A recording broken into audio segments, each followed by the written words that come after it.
Estimados, los saludo. Les doy la bienvenida a este siguiente tema, en el cual trabajaremos el contraste de hipótesis, que es uno de nuestros temas que está en las unidades, en la cuarta unidad de nuestro curso de estadística inferencial. Entonces, aquí vamos a aprender cómo generar una hipótesis nula, ¿cierto? Y una hipótesis ligada al cálculo que podamos desarrollar dentro de diferentes pruebas que ustedes van a aprender. Entonces, empecemos. Voy a compartirles pantalla.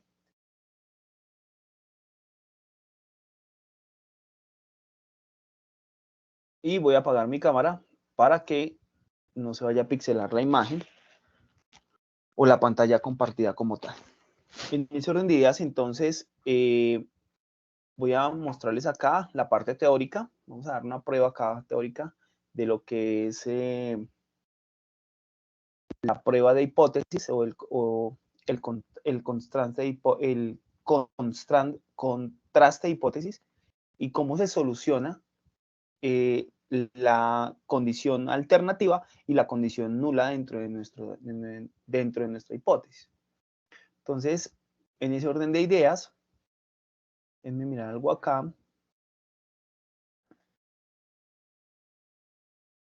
Ahí está nuestro ejercicio que ahorita vamos a desarrollar. Y aquí está listo. Quiero mirar que no esté grabando común y corriente. Bueno, entonces básicamente entramos en la presentación y pues básicamente la introducción del contraste de hipótesis es una herramienta estadística fundamental para evaluar si una afirmación sobre una población es plausible o no. Entonces, permite tomar decisiones objetivas basadas en evidencia a partir de datos muestrales. Entonces, nuevamente, entramos con las muestras dentro de la población para poder determinar ya no un intervalo, ¿cierto? Sino una hipótesis como tal. Entonces, los conceptos básicos de hipótesis nula y alternativa, ¿cierto? La hipótesis nula es una afirmación que se propone comprobar o refutar con base en los datos. La hipótesis alternativa, que la vamos a llamar H1, es una afirmación que se considera si la hipótesis nula es rechazada. Entonces, como hay una condición de hipótesis, esto hace parte de la relación de trabajo investigativo o del método científico, podemos considerar que dentro de la muestra como tal aparece dos condiciones. La hipótesis nula, que nos va a comprobar o nos va a refutar si los datos o la base de los datos es correcta o no. Si la hipótesis nula no es aceptada, pues tenemos que pasar a una hipótesis alternativa. El papel crucial, ¿cierto?, es la correcta formulación de esta hipótesis. Y pues se considera crucial porque es lo que se necesita como papel crucial para poder dar una conclusión válida a cualquiera de las dos hipótesis. Entonces, los tipos de contraste de una hipótesis pueden ser unilaterales, bilaterales y sobre proporciones. La unilateral evalúa si un parámetro es mayor, menor o diferente al valor específico. La bilateral evalúa si un parámetro es diferente a un valor específico, ¿cierto? O si se considera dentro del valor específico y que no esté dado a una dirección específica, porque es bilateral. La unilateral necesita un direccionamiento, la bilateral no, porque hay dos direccionamientos y no podemos considerar ninguno de los dos. Y la sobreproporciones que compara la proporción del éxito de una muestra con su valor poblacional. Básicamente, las pruebas de distribuciones de muestreo arrojan que los estadísticos de prueba son variables aleatorias calculadas a partir de los datos muestrales. Eso es un estadístico de prueba. La distribución de muestreo son distribuciones de probabilidad que siguen los estadísticos de prueba. Acuérdense que en nuestras fórmulas de muestra aleatoria generábamos una condición de muestreo en el cual la distribución de probabilidad era los valores seleccionados sobre los valores posibles. La elección adecuada se refiere a la prueba y su distribución que cuente dentro de la validez de la gráfica. Entonces ahí se utilizan algunos métodos como por ejemplo el test student que es una tabla de distribución muy parecida a la campana de Gauss, pero que nos muestra dentro de la gráfica cuáles son los valores asequibles dentro de la muestra y dentro de la región, qué valores son probables y qué valores podemos establecer dentro de esa tabla. Entonces, dentro de la tabla va a aparecer el nivel de significancia, que es la probabilidad de cometer un error de tipo 1. Entonces, por ejemplo, acá, en esta grafiquita, que ustedes las van a ver de mejor forma, podemos dar la muestra de resultados, que es un valor de significancia. Y el p-valor es la probabilidad de obtener un resultado tan o más extremo que el observado, suponiendo que la hipótesis nula es verdadera. Acuérdense que H sub 0 significa hipótesis nula y H sub 1, ¿cierto? Es la hipótesis alternativa. Tomen en cuenta esos dos valores porque los vamos a considerar. La toma de decisión. Entonces, cuando tenemos el nivel de significancia, podemos establecer que al comparar el p-valor con el nivel de significancia, podemos determinar si se rechaza o no la hipótesis nula. Entonces, ahí en la hipótesis aparecen unos errores, el error de tipo 1 y el error de tipo 2. El error de tipo 1 se va a llamar alfa, no se van a confundir. Alfa, en el error de tipo 1, está dado dentro del margen de error, pero no es el margen de error que consideramos para los intervalos de confianza. Es un margen de error que se considera para la hipótesis. El error tipo 2 es beta. Si se rechaza la hipótesis nula, entonces el error tipo 2 no la va a rechazar cuando esta es falsa. ¿Por qué? Porque la puede considerar dentro del mismo nivel de confianza o la puede considerar dentro de la misma tabla. Entonces aquí nos toca validar cuando un error es de tipo alfa y cuando un error es de tipo beta. Entonces, cuando se establecen los errores o los tipos de errores, se diferencia un compromiso, que es disminuir uno y aumentar el otro, por lo que se debe encontrar un balanceo adecuado entre estos dos tipos de errores. Entonces, la potencia de prueba tiene un objetivo que es maximizar la probabilidad y detectar un efecto si existe. La determinante de la potencia de prueba es un nivel de significancia que muestra el tamaño en efecto y el tamaño de la muestra. Y la aplicación pues se considera dentro de la aplicación el objetivo y la determinante en la interpretación de resultados y en la interpolación de los mismos. Entonces, básicamente, este tipo de contraste de hipótesis se utiliza en las aplicaciones como, por ejemplo, la investigación científica, lo que les decía ahorita. Cuando hablamos del método científico, el método científico tiene unas fases. El planteamiento de la pregunta que nos muestra qué se va a solucionar, ¿cierto? Arranca la fase de experimentación, donde hacen pruebas, errores, pero esas pruebas y esos errores son estadísticos. O sea, no es cometer un error y no registrarlo, no es cometer una prueba, hacer una prueba o desarrollar una prueba y no registrar qué tipo de prueba fue.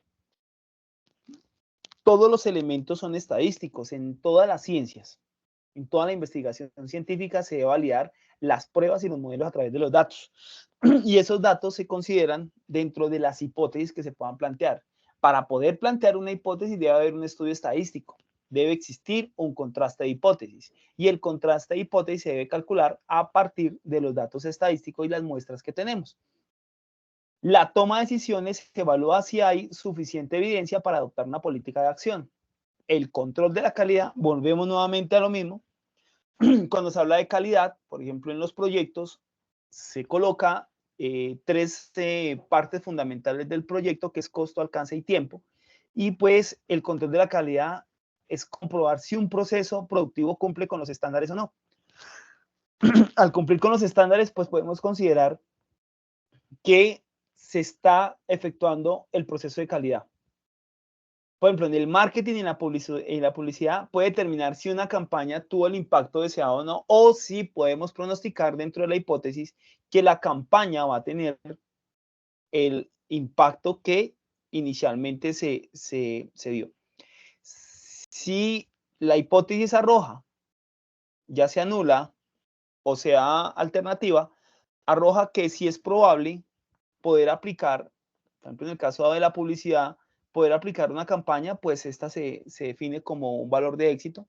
Si no, pues va a ser un gasto, no un costo, va a ser un gasto que lo que va a producir es error y pérdida para como tal la campaña.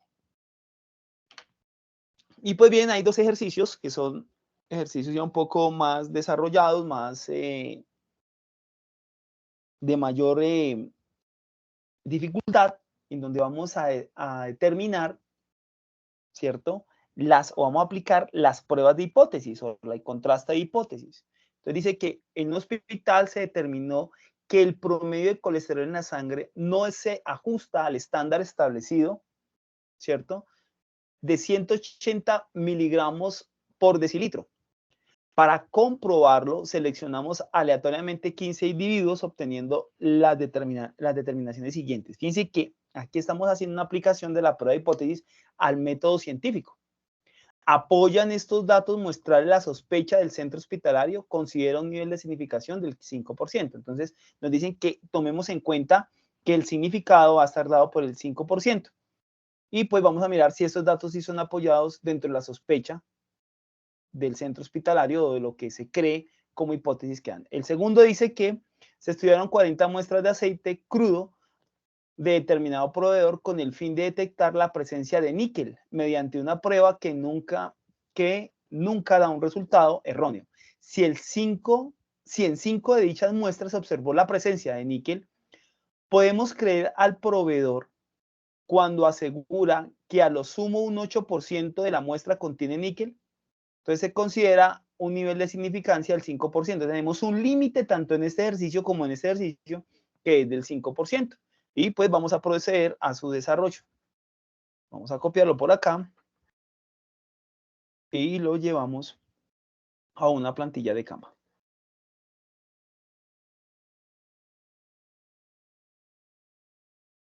Listo.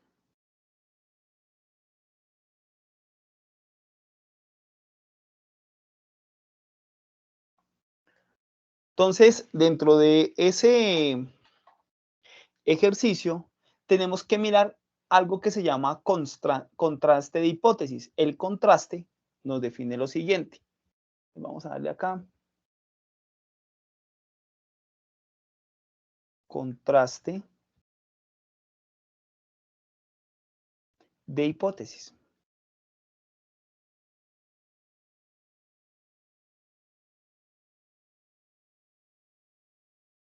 Entonces podemos establecer que el contraste de hipótesis tiene algo que se llama la H sub 0, que ahí en la presentación dijimos que se llamaba como hipótesis nula.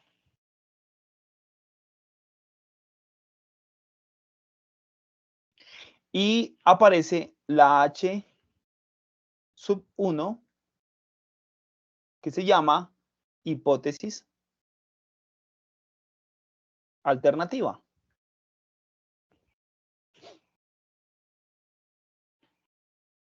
Alternativa.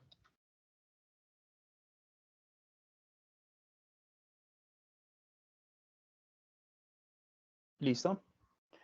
Entonces, aquí nos toca mirar los niveles de especificancia que va a tener nuestra relación. Entonces, en las dos hipótesis dentro del problema, vamos a analizar el valor de porcentajes y cómo quedarían esos porcentajes tomando en cuenta la consideración de la hipótesis. Entonces, sabemos que para que exista una prueba de calidad, ¿cierto? Existen unos niveles de confianza que están dados a lo siguiente. Existe el nivel del 95%, que es el que se adecua a nuestro problema, a nuestro ejercicio. Existe el nivel del 90%, que es a partir de aquí donde comienza la calidad, y el del 99%, que define que la calidad debe ser óptima. Entonces, el nivel de confianza como tal está dado bajo estos valores, ¿cierto? Pero contrario al nivel de confianza, aparece el restante que se va a llamar, en este caso, ya no margen de error, sino nivel de significancia o nivel de significación.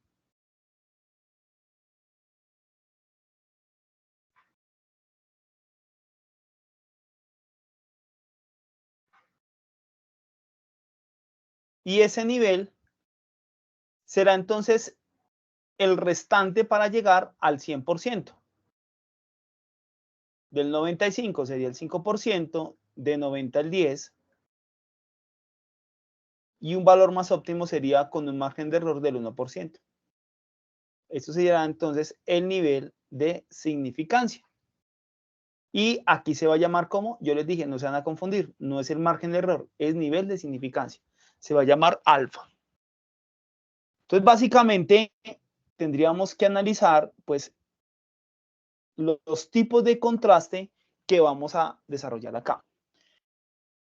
Entonces, el tipo de contraste lo definimos ahí en la presentación, por acá estaba. El tipo de contraste se define como el error de tipo 1 y el error de tipo 2, o sea, el error de tipo alfa y el error de tipo beta.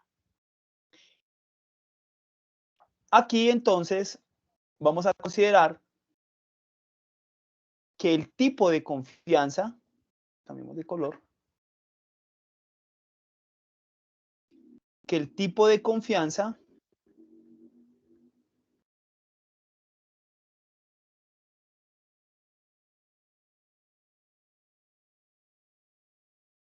estará dado bajo la siguiente condición: error tipo 1.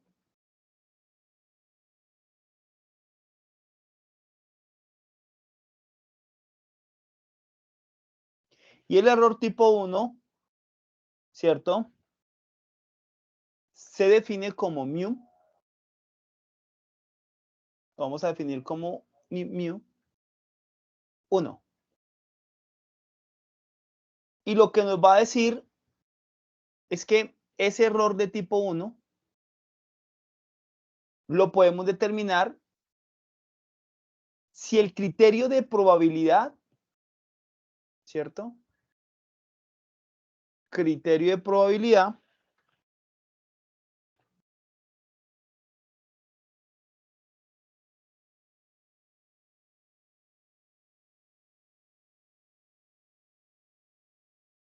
probabilidad, ¿cierto? Error de tipo 1, criterio de probabilidad, y este se va a llamar alfa. Pero ese error de tipo 1, o ese tipo de confianza, a partir del error, nos toca considerarlo también en el tipo de contraste. El error de tipo 2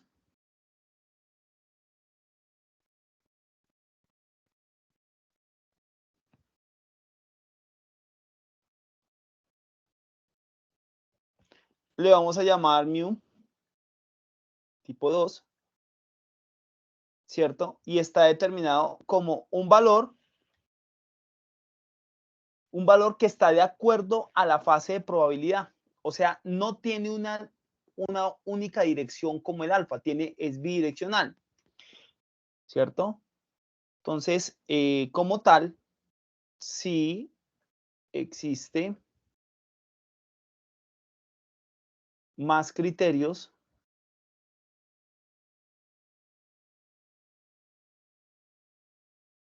de probabilidad.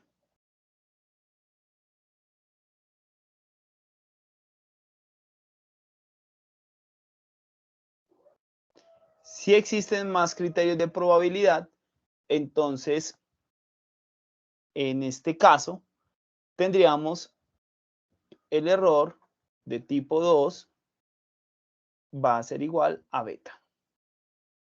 Ahora tenemos que analizar también el tipo de contraste.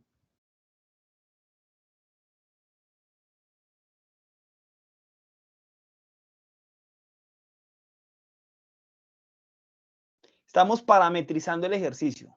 ¿Listo? Y la parametrización puede ser de dos opciones: que la muestra, ¿cierto? La muestra sea bilateral,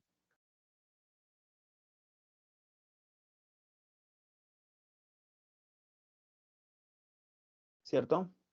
O que la muestra sea unilateral.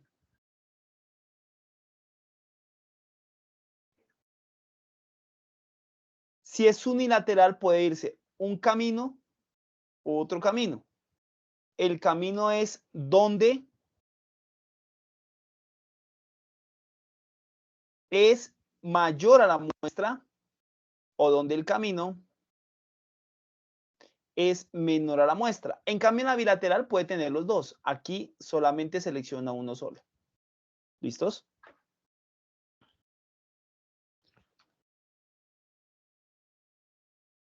Bilateral, porque me quedó mal esa ahí. Listo.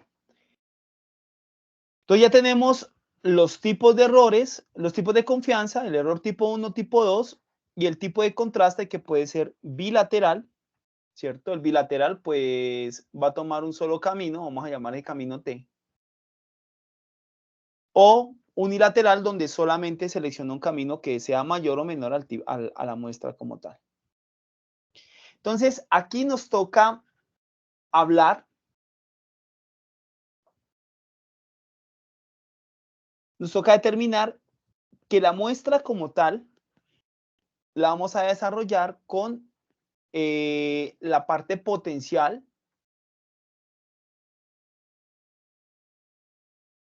de acuerdo a los valores que están en la muestra. Entonces, son 1, 2, 3, 4, 5, 6, 7, 8, 9, 10, 11, 12, 13, 14 y 15, como lo especifica acá, 15 individuos, y estos fueron los datos que se obtuvieron del nivel de colesterol. Entonces, vamos a determinar el nivel beta, ¿cierto? Y vamos a determinarlo con error tipo 1. Entonces, vamos a analizar que para poder desarrollar este ejercicio, lo más conveniente es utilizar la tabla de TestStudent.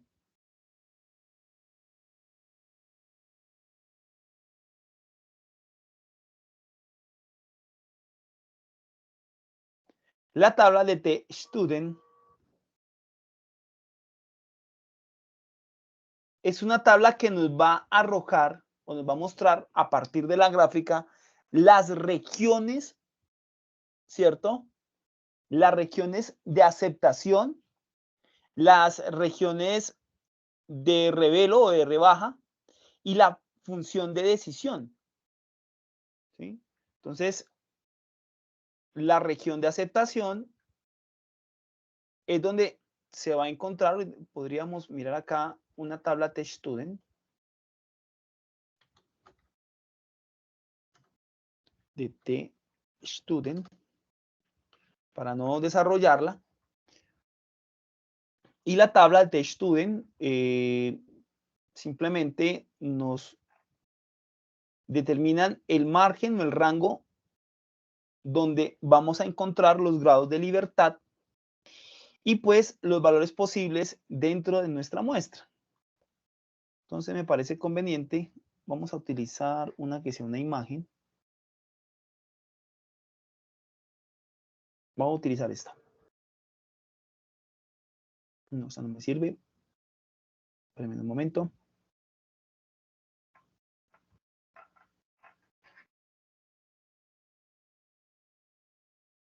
Vamos con la primera.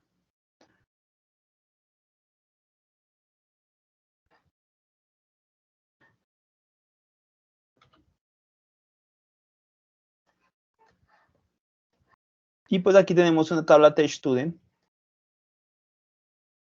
No se ve. Busquemos otra. Esta se ve mejor.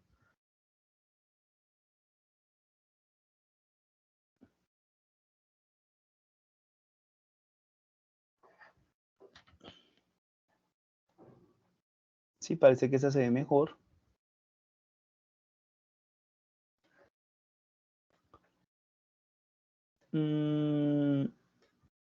Me parece que 20 está bien.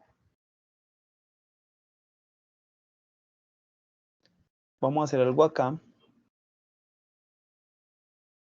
Y es copiar solamente la tabla. Listo. Entonces borramos esta y copiamos la que acabé de sacar. Y ahí se ve mejor. Listo. Entonces, Los grados de libertad que vamos a utilizar acá son 20 y pues esta gráfica se va a acomodar o esta tabla se va a acomodar de acuerdo a los valores que necesito para mi estudio de región de aceptación, ¿cierto? O región de rebaja o función de decisión. Entonces, la región de aceptación es donde se acepta como tal los cálculos que vamos desarrollando. Entonces, región de aceptación.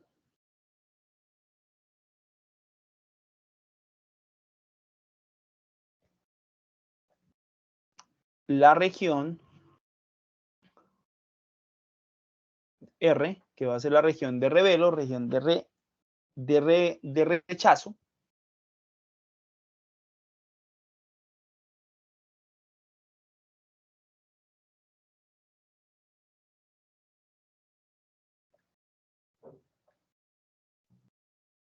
Tenemos acá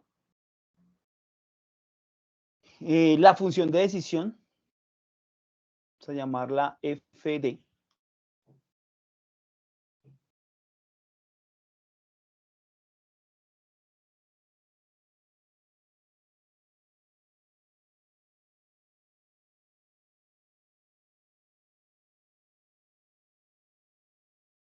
La función de decisión. Y por acá, yo pensaría que aquí ya estaría, pues como tal, las tres regiones que necesitamos, el rechazo, la aceptación y la decisión, o sea, hacia dónde nos vamos a ir. Acuérdense que es bilateral, estamos hallando beta. Ahora bien, determinemos que hay una muestra acá, un valor que va a ser el valor establecido dentro del límite y estará determinado por ¿quién? Por la hipótesis nula, ¿cierto? Que la vamos a llamar mu, que es igual a 180. ¿Por qué? Porque son 180 mililitros sobre decilitro. Miligramos, perdón, sobre decilitro. Entonces, esa es la hipótesis nula. Ahora vamos a mirar la hipótesis, ¿cierto? Acuérdense que tenemos dos tipos de hipótesis. Y la hipótesis sería a la alternativa, que sería la 1, donde mu ya no sería igual a 180, o sea, se sale de los parámetros establecidos por la hipótesis nula. Y pues esto nos define que esta hipótesis es una hipótesis cuantitativa.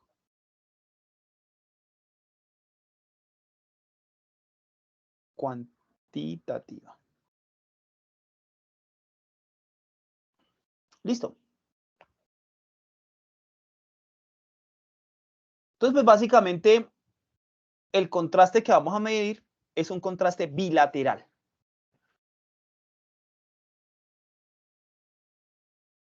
Vamos a ensayarlo con un contraste bilateral.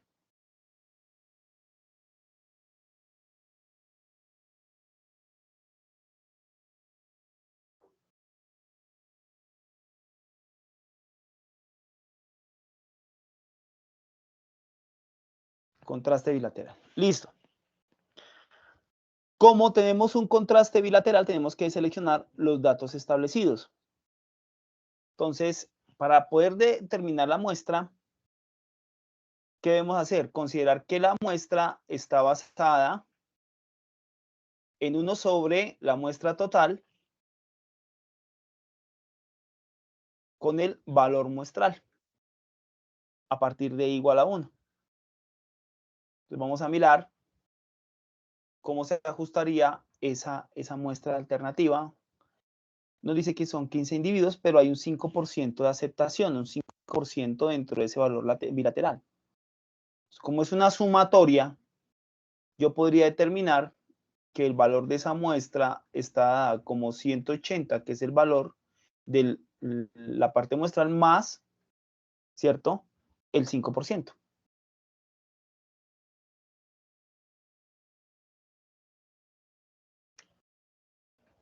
Entonces, podríamos también trabajar como 1 sobre 15, la sumatoria del valor de la muestra, que sería 180.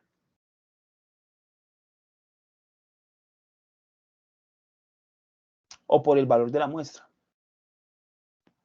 A ver si por ese lado nos da.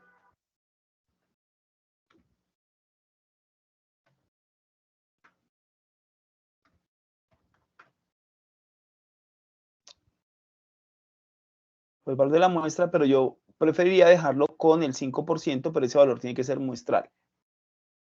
¿Cierto? Entonces el 180 sería igual a 185, ¿cierto? Que sería el valor de la muestra. Y nos toca considerar también el valor de la desviación típica. La desviación típica la vamos a determinar como S sub 1 y eso va a ser igual a la raíz de S elevado a la 12. De S elevado a la 12, perdón. Eso dice que es el valor de la desviación típica. Como tal, podemos determinar que dentro de esa desviación el valor sería de 10,24.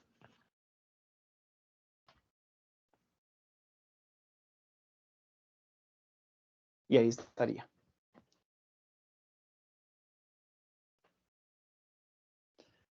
Entonces, para determinar toda la desviación típica, lo podemos ajustar de la siguiente forma. La fórmula sería S a la 12 igual a 1 sobre n menos 1 por la sumatoria de x1 menos la muestra y todo elevado al cuadrado. Entonces, el valor como tal estaría de acuerdo a la función de decisión. ¿Cómo determino la función de decisión? La función de decisión se determina bajo la siguiente condición.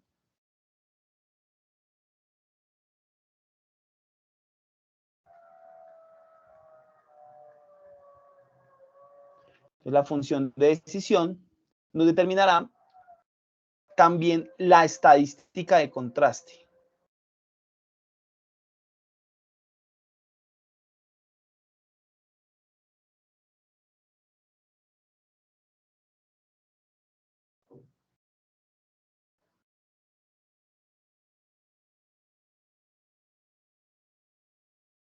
Entonces, ¿cómo determinamos la estadística de contraste? Entonces, básicamente, la estadística de contraste o la función de decisión es igual a T, la muestra, ¿cierto? Menos mu sub 0 sobre S, que es la desviación típica, sobre la raíz de la población.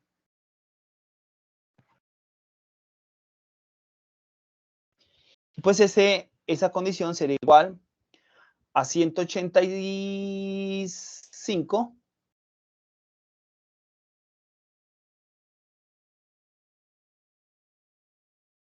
menos el valor de mu, que es como tal en la misma condición de la hipótesis, que es 180, y se debe tomar pues la hipótesis nula, porque esta cambia, no es igual a 180, ya que es bilateral, sobre S es 10, la desviación típica 10,46, aquí está la fórmula, si la quieren determinar, ustedes ya lo deben saber hacer, sobre la raíz de la población, y la raíz de la población en este caso pues son 15 individuos, por la población va a ser 15 individuos. Y aquí pues sí me toca utilizar de manera adecuada la calculadora para que miren todo el valor del resultado, porque no es un resultado que va a salir así nomás. Entonces, pues básicamente, pues 185 menos 180 nos va a dar 5. sobre, aquí vamos a sacar todo ese valor, tal cual, que va a ser 10,46 dividido entre la raíz de la población, que es 15. Y eso da 2,70.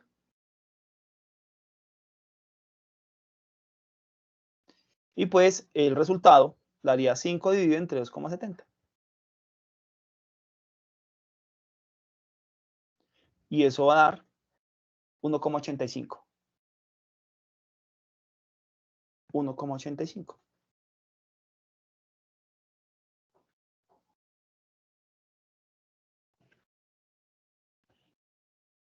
Listo.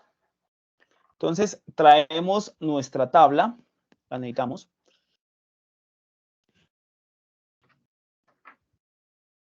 Y vamos a mirar dentro de la tabla ese valor donde se está cumpliendo. Entonces nos da 1,85 y no se puede salir de este rango como tal. Entonces, básicamente no puede tener más grados de libertad porque yo seleccioné dentro de la tabla Test Student, que es un tema que se estudia en la estadística descriptiva, donde estaría como tal la relación, ¿cierto? Acá en la gráfica. Entonces, en este caso, vamos a ubicarnos acá.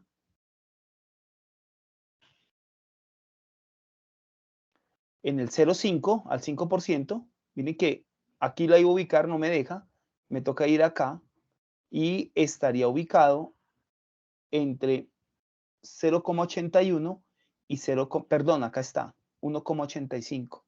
Está dentro del rango con una tendencia hacia la media.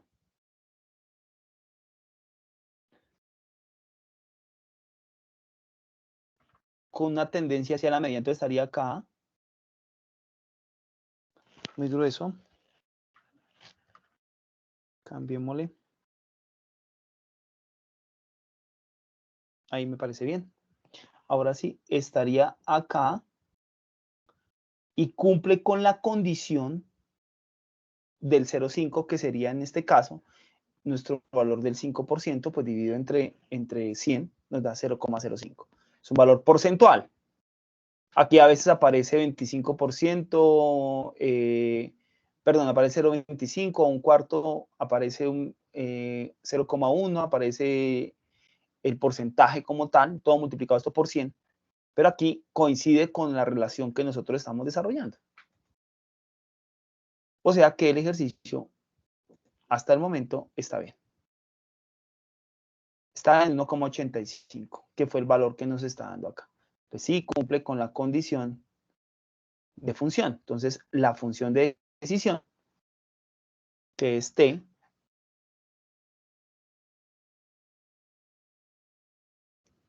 es igual a 1,85. Y está evaluada en el t student.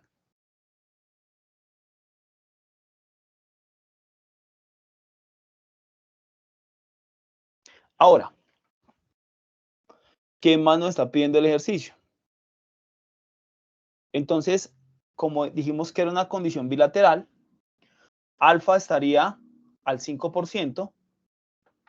¿Y por qué al 5%? Porque nos está diciendo acá que es del 5% del nivel significativo. O sea que el nivel de significancia alfa estaría faltándole el 95% o simplemente nuestro margen estaría al 5% como relación de confianza. Entonces, en este caso, pues alfa es igual al 5% y pues es bilateral.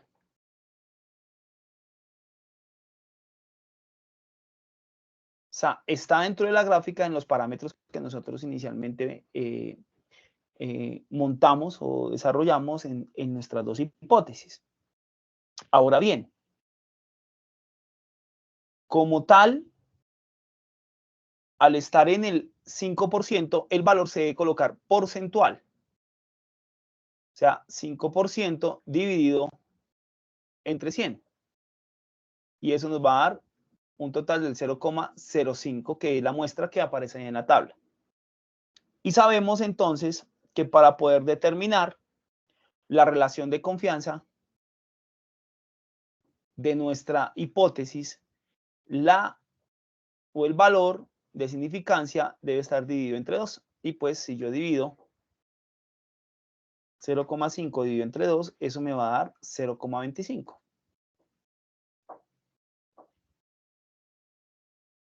Aquí la embarré. Es 0,05. 0,05 dividido entre 2. Y eso da 0,025. Ahí está.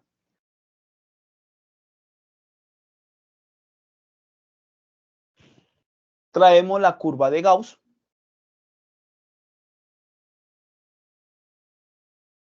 Que es muy parecida. Ojo, esta no es la curva de Gauss. Estamos hablando del T-Student.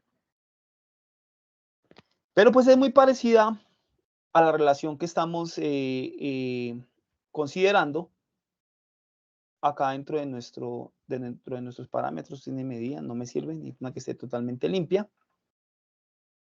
Esta. Pero ojalá esté en blanco. Esta. Acá está. Entonces vamos a traer la curva, que pues si miramos es esta misma curva del T-Student, exactamente igual. Y aquí vamos a considerar los parámetros que nos muestra la región, ¿cierto? O el valor del estadístico de contraste. El valor del estadístico de contraste,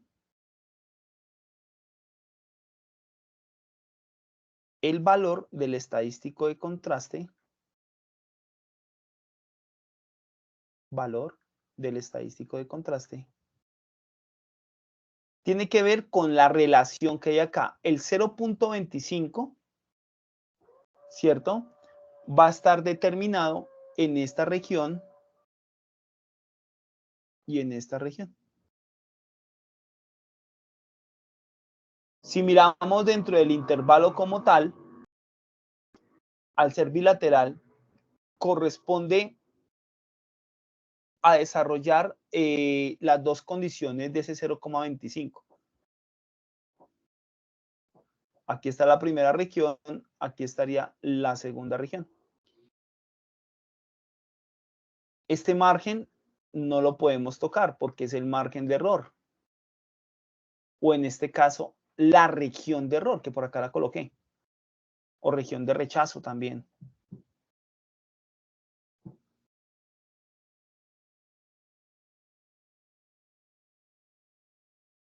Y pues la función, ¿cierto? La función de decisión o en la estadística de contraste estaría acá. Aquí estaría la función de decisión, que equivale a 1,85. O sea, está saliendo por encima de la relación de ese 0,25. O sea, no podemos considerar valores que estén en estos rangos del 0,025.